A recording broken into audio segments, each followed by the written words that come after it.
오늘 당당한 믿음이라는 제목으로 함께 이 시간 골로새서의 내용을 가지고 은혜를 나누고자 합니다. 믿음이 시작될 때 혹은 믿음이 연약할 때 대부분의 사람들은 그 믿음을 드러내는 것을 어려워합니다. 여기서 믿음을 드러낸다고 하는 것은 많은 사람들 앞에서 믿음을 나타내는 그 행위를 일컫습니다. 주변의 사람들에게 내가 그리스도 예수를 믿는다고 말하는 것을 어려워하고 또한 쉽게는 식사기도 하는 것에 있어서 눈치를 보기도 하고요. 이것들보다 더욱 어려운 전도를 하는 것, 상상도 못할 믿음의 행위들입니다. 이런 행동들은 당연히 나오는 것이고 보여져야 하는 것인데 그렇게 하기까지가 참 더디고 오래 걸립니다. 오래 믿었는데 어른인데 혹은 우리 학생들은 수련회 때 은혜를 받았는데 이런 말도 다 필요가 없습니다. 그 마음에 불편함이 있는 분들은 그냥 어렵다고 생각하고 잘 드러나 있지 못하고 힘들어합니다.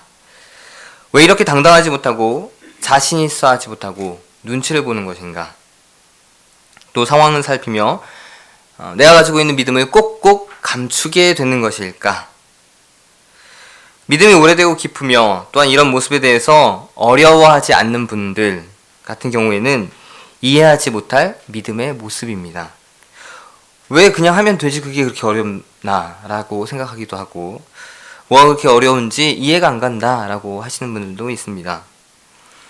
그분들이 이렇게 이해하지 못하겠다고 그런 모습들을 이해하지 못하겠다고 그렇게 얘기를 하는데 누구나가 다 같은 것도 아니고 누구나가 모든 상황에서 당당할 수도 없는 모습이 되는 것, 그것은 각자 가지고 있는 현실의 모습입니다.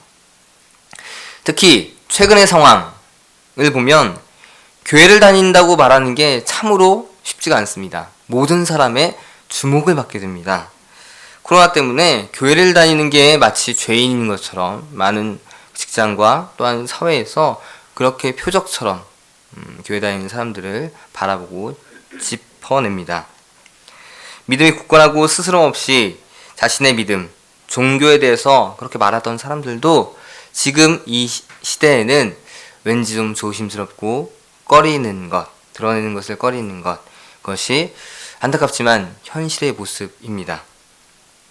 오늘 말씀의 배경이 되는 갈라디아 지역, 특히 남쪽의 갈라디아 지역, 비시디아 안디옥, 이고니온, 루스드라, 더베, 이곳은 예루살렘에서 북쪽으로 쭉 올라가고 다시 지도를 우리가 딱 봤을 때 왼쪽으로 가면 그 지역이 바로 그 1차 전도 여정을 했던 지역입니다. 사도 바울은 바나바와 함께 이곳들에 예수 그리스도의 복음을 전하고 또 교회를 세우게 됩니다. 그 과정 속에서 사도 바울 많은 고난을 받았습니다. 하지만 이 복음을 전해 들은 다수의 이방인들은 사도 바울이 전해준 그 복음을 믿었고 큰 기쁨과 성령의 충만함을 경험하게 됨을 사도행전 13장에서 우리는 볼 수가 있습니다. 그런데 이렇게 복음이 전해진 곳에 얼마 지나지 않아 다른 복음이 퍼지게 됩니다. 그래서 갈라디아 성도들 유혹에 흔들리고 심지어 넘어가게 됩니다. 이 다른 복음, 그것은 바로 그리스도 예수만 믿어서는 구원을 받을 수 없습니다 라고 하는 것입니다. 그럼 뭐가 더 필요하냐? 할례를 받아야죠. 또 뭐가 필요합니까? 율법대로 살아야죠. 그래야 이게 함께 있어야 온전한 구원을 이룰 수 있습니다 라고 하는 것들이 교회에 들어오게 된 것입니다. 이제 갈라디아 교인들 눈치 싸움이 시작됐습니다.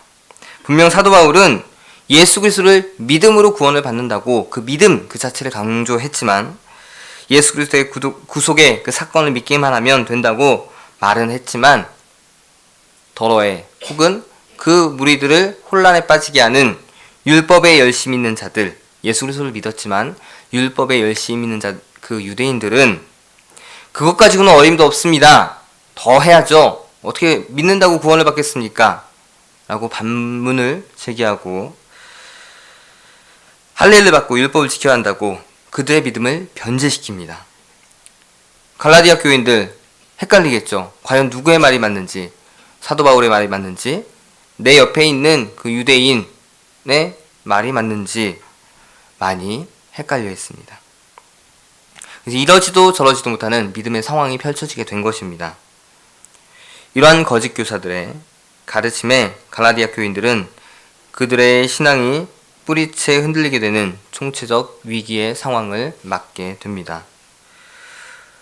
이러한 혼란의 상황은 바울과 바나바의 전도의 근거지였던, 아까는 그 비시디아 안디옥이라고 했지만 바나바와 바울의 근거지는 수리아 안디옥입니다. 예루살렘에서 북쪽으로 쭉 올라가는 그 지역 수리아 안디옥, 거기도 역시 혼란에 있어서는 마찬가지 상황이었습니다.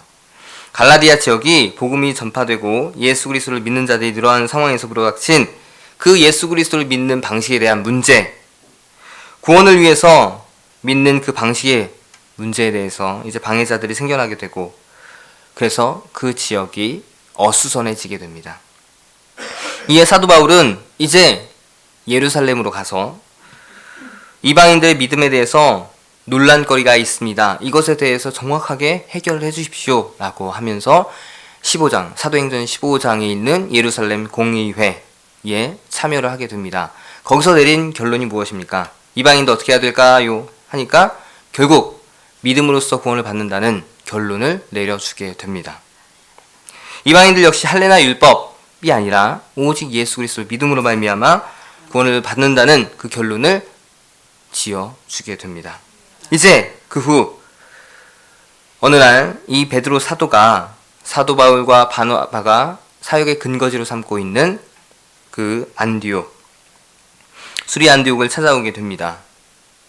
그들의 대단한 믿음의 소식들을 접하게 되고 이방인들이 변화되고 예수 그리스도를 믿고 변화된다는, 또한 성령의 충만한 역사들이 일어난다는 그 소식들을 접하고 이제 그 모습을 확인하고 격려하고자 베드로 사도는 안디옥으로 가게 됩니다. 베드로는 이방인과 함께 식사의 자리를 갖습니다. 생각을 해보십시오. 위대한 사도인 베드로 사도가 막 예수 그리스도를 믿은 그곳에 가서 그들과 함께 식사의 자리를 했다고 생각을 해보십시오. 어떤 상황이 펼쳐졌겠습니까? 거리를 두고 서로 따로따로 앉아서 식사를 했겠습니까? 그렇지 않죠. 누구나 다 베드로 사도가 왔어, 우리 믿음에 대해서 한번 이야기해볼까? 그렇게 하면서 베드로 사도에게 가까이 다가갔을 것이고, 베드로 사도는 어떻게 했을까요? 그동안의 많은 경험들, 예수와 함께 했던 일들, 또한 부활 후에 예수를 만난 그 모든 경험들을 이야기해주면서 믿음에 대해서 그들에게 다시 한번 설명해주는 그런 모습들이, 광경들이 그곳 안디옥에서 펼쳐졌을 것입니다.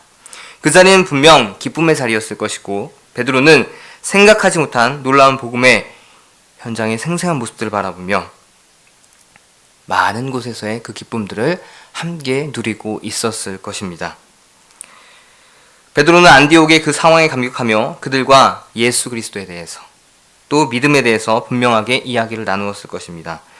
그 이야기 나누는 장면들 뜨거웠을 것이고 열정적이었을 것이고, 또한 그들이 가지고 있는 공통점, 그 믿음에 대해서, 대상과 모습들에 대해서 많은 그 이야기들이 분명히 오가고 있었을 것입니다.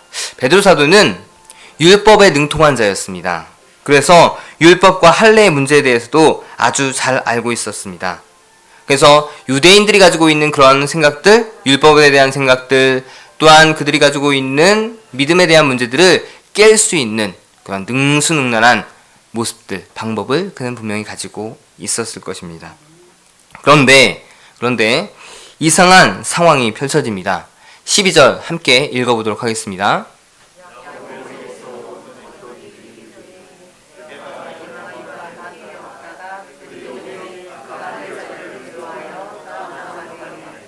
자, 지금 안디옥에 온 베드로, 많은 사람들이 존경하고 또한 믿음의 이야기를 듣고 싶어하는, 또 함께 모여서 식사의 자리를 하는 그 자리에서의 베드로. 그런데 이상한 광경이 펼쳐지기 시작합니다. 그곳에 있는 이방인들과 식사를 하며 많은 이야기, 믿음에 대한 진지한 이야기를 나누고 있었을 텐데 뭔가 이상한 행동을 갑자기 보입니다. 자신과 이방인들과 식사하는 그 자리에 야고보에게서 온 어떤 이들이라고 지칭하는 자들, 유대인들이 오게 되자 베드로는 이제 그들의 눈치를 보게 됩니다.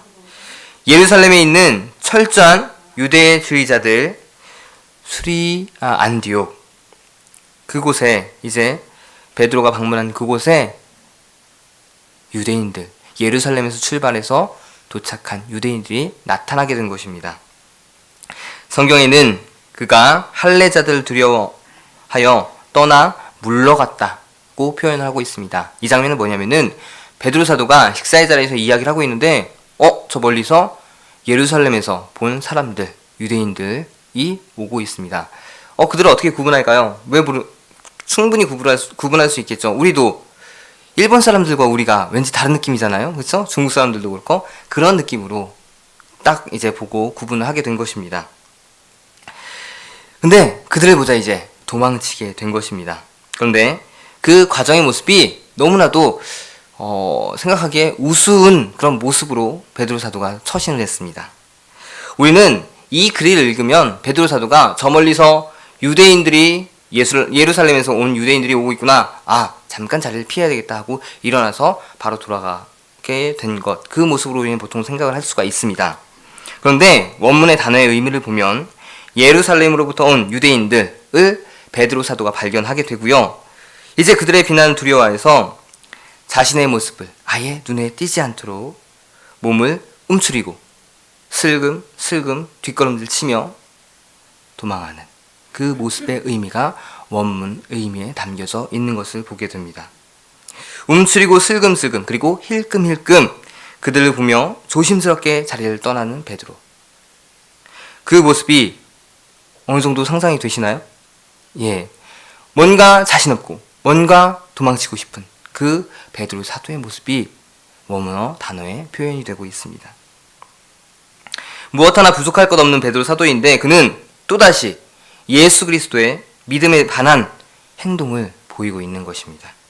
여기서 우리는 베드로의 예전의 모습이 떠오르면서 두 장면이 겹치게 됩니다.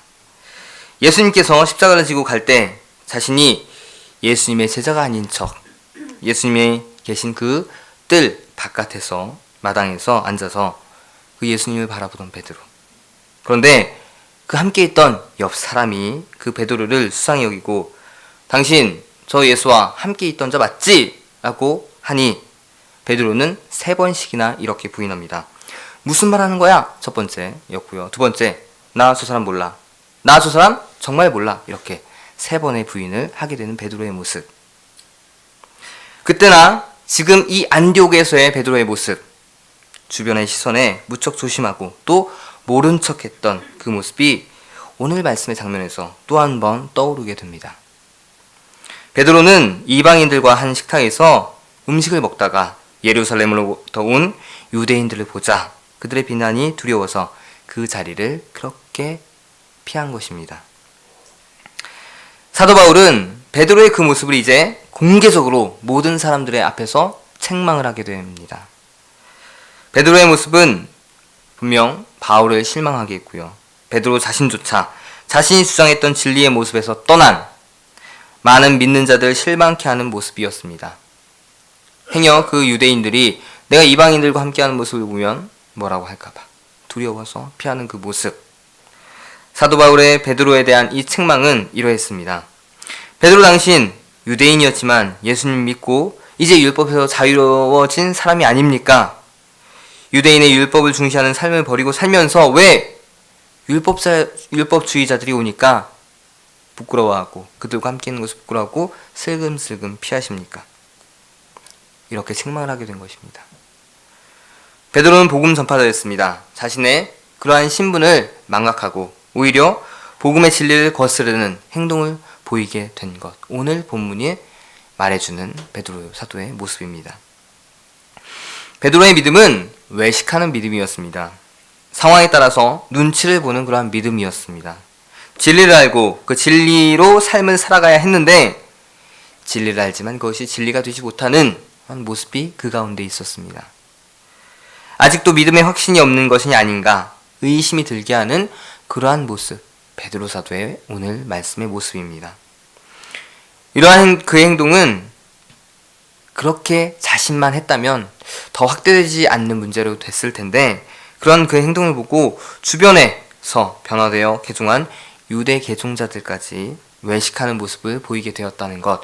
심지어는 사도 바울과 함께 그곳 1차 전도 지역을 함께 다닌 바나바조차도 외식하는 모습을 보이게 되는 것. 그런 심각한 영향이 베드로 사도로 인해서 나타나게 됩니다. 베드로와 다른 유대인들의 외식의 모습으로 인해서 그렇게 바나바도 또한 실제 외식의 믿음의 모습으로 변절된 것, 심각한 문제가 그 가운데 발생하게 됩니다. 물론 한편으로는 이렇게 이해할 수가 있습니다. 당시의 상황을 생각해보면 우리는 그럴 수도 있어 라고 생각을 해볼 수도 있습니다. 아직 이방인들에게는 충분한 복음이 전해지지 않은 상황입니다. 이제 막 1차 전도 여정을 끝내고 돌아온 상황이었습니다. 교회 안에는 아직 이방인들보다는 유대인들이 훨씬 많았습니다.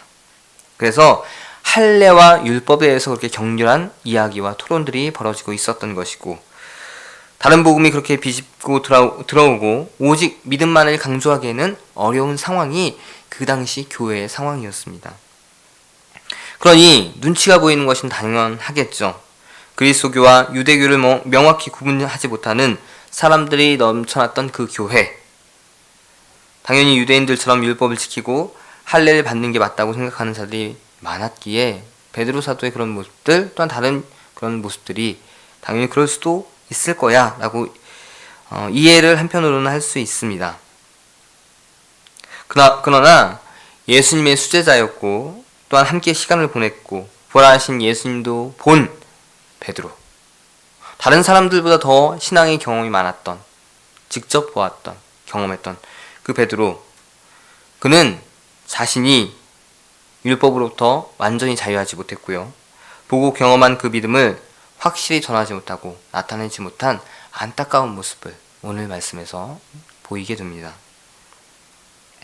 사도 바울, 이러한 베드로의 잘못된 믿음의 행위 여지없이 책망하고 또한 혼쭐을 냅니다.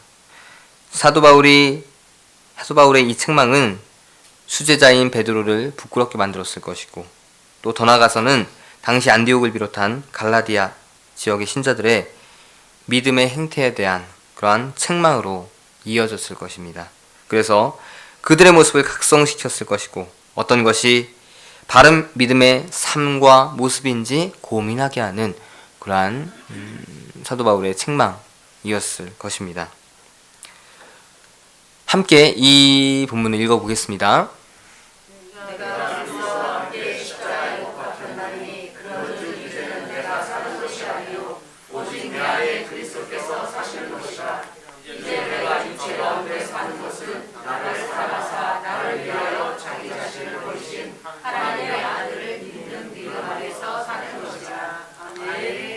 아멘. 오늘 본문 중에서 우리가 가장 익히 잘 알고 있는, 또 많이들 암송하고 있는 그 말씀이 나옵니다.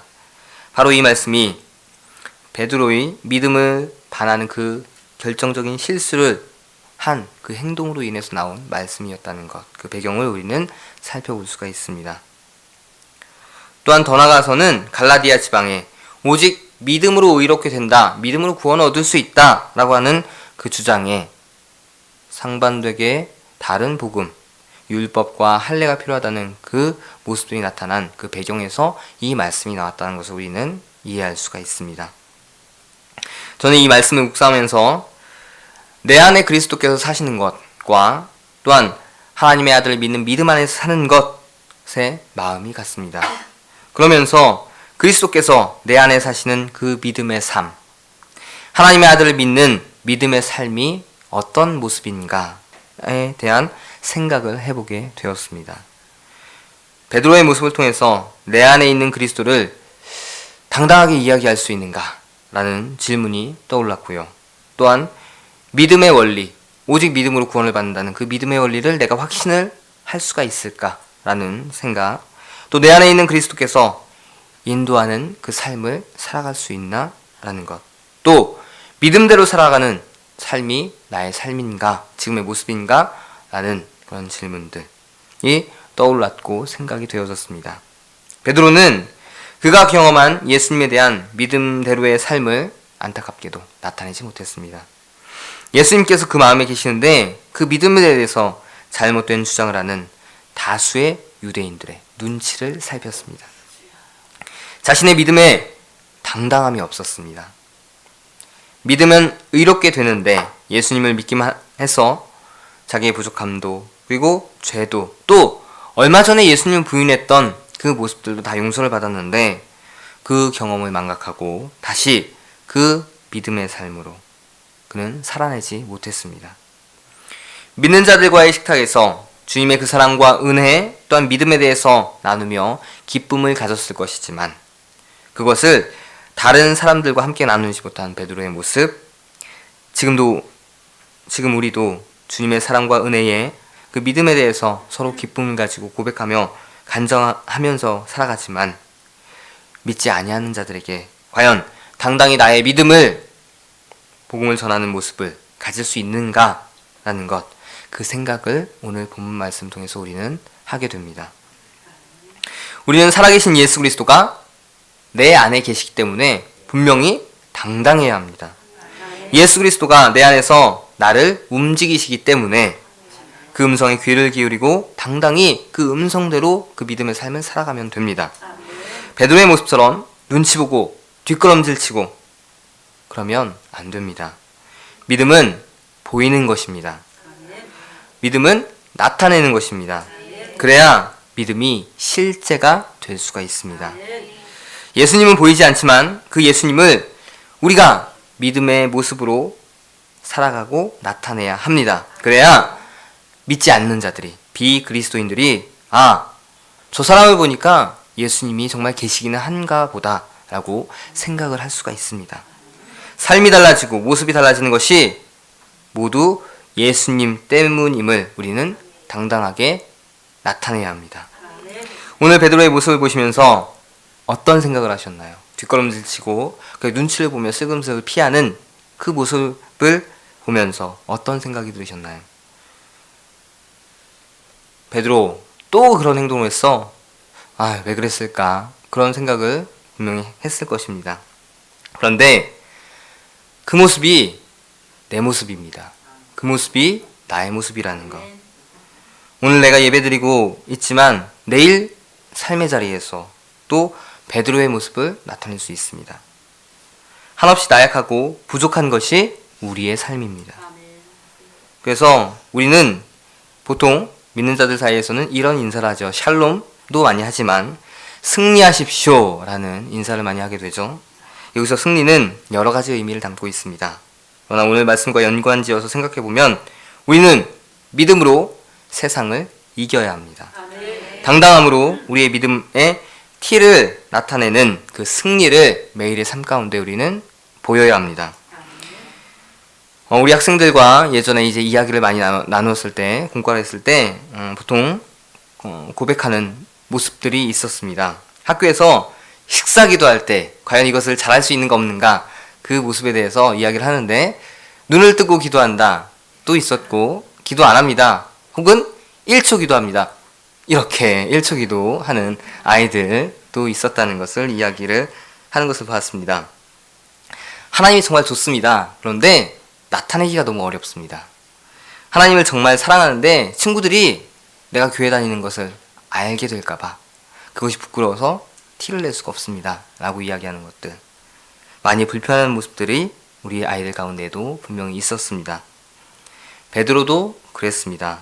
예수님 정말 좋은데 유대 율법주의자들의 눈치가 보였습니다. 그들이 주장하는 할례와 율법대로 살아가는 것, 그것 틀린 것인데 그것을 아는데 그냥 그들이 싫었고 피하고 싶었습니다.